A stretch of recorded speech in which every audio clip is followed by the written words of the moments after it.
Thank you so much for speaking to Bloomberg. Thank you very much for having me. The world has a lot of challenges. What is your main challenges for your country and your continent? I think the two are interlinked. It's basically how we can develop the economies of our country to provide a more dignified standard of living for the mass of our people. That's our main concern, how to develop our economies. We're sitting on all the resources in the world, and yet we are the poorest people on the globe. So how to, as it were, remove that disconnect? That really is a function of leadership in Africa at the moment. That matters as true for Africa as it is true for my country. I'll give you a simple example. Côte d'Ivoire and ourselves, between us, we produce 60% of the world's output of cocoa.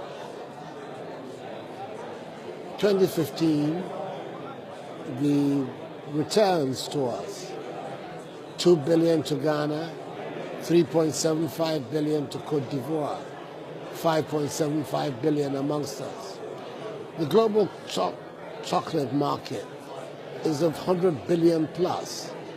So you're looking at a situation whereby the farmers who produce get something like 5 to 5.5% of the global value chain of their product. Something's not right there. We need to do something about it. What can you do? Do you need to renegotiate with the big suppliers, with the makers of chocolate? I think that we have to perhaps make the chocolate ourselves.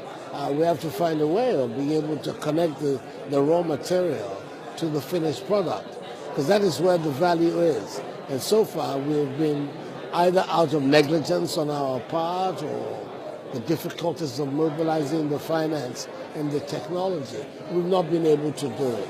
I think that this generation of African leaders, these are the issues that we have to look at.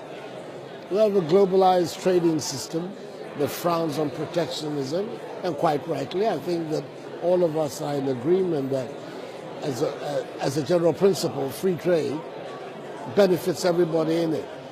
But you enter the trading system at different levels of it, and how to make sure that we are competitive, that our enterprises, can produce the higher value products that the world economy requires, and does so on a competitive basis.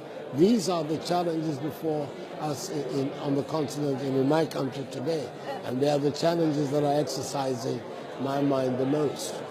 President, I know you want to increase output for cocoa in Ghana. Are you concerned the impact that would have on prices? Because at the same time, you're trying to take care of your farmers. We want to improve output, largely because it's been declining. But at the same time, we are thinking that we must have a much more collaborative arrangement with Côte d'Ivoire as to our marketing policy, as to how we can develop, in fact, domestic use of the things that we do. I believe that we need a much greater consultation between us and them. I mean, if we are responsible for 60% of the world's output of cocoa, we should have much greater leverage on pricing than we have at the moment.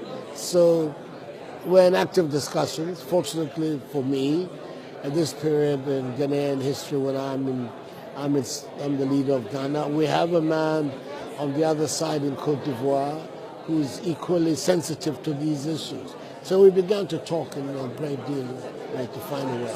President, are you telling me that you would come together with Côte d'Ivoire to try and kind of have a united front in talking about cocoa prices? I think it's a very good idea. And they want to? Côte d'Ivoire wants to? The clear impression that I have from their president is that they do. And at the moment, in fact, both our governments, our cocoa officials, agriculture ministers are in fact in regular contact, talking about how best we can develop this common front and common attitude. I think it makes sense.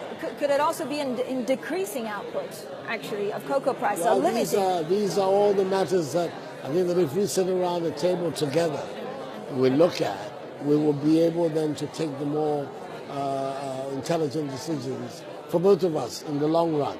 You know, the worst aspect of all these things is to be atomistic, to think that if you look at your own national, narrow sectional interests, you can lose the bigger picture.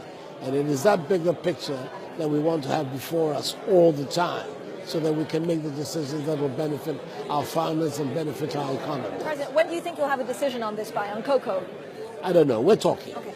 We're talking. Talk to me about the dispute with the Ivory Coast on the ocean and the oil fields. The decision ruling, is Saturday? The decision is on Saturday. We're waiting to see what decision will be made, and we'll see how best we can enforce the ruling of the court. Let's say you lose, how can you lower the impact? Because this would have huge economic consequences for Ghana. Yes, it would. It would. But I mean, a lot of work is going on in that way. I would prefer to wait and see what happens on Saturday before I tell the world how we're going to respond. President, thank you for your time. Thank you very much for having me. I appreciate it.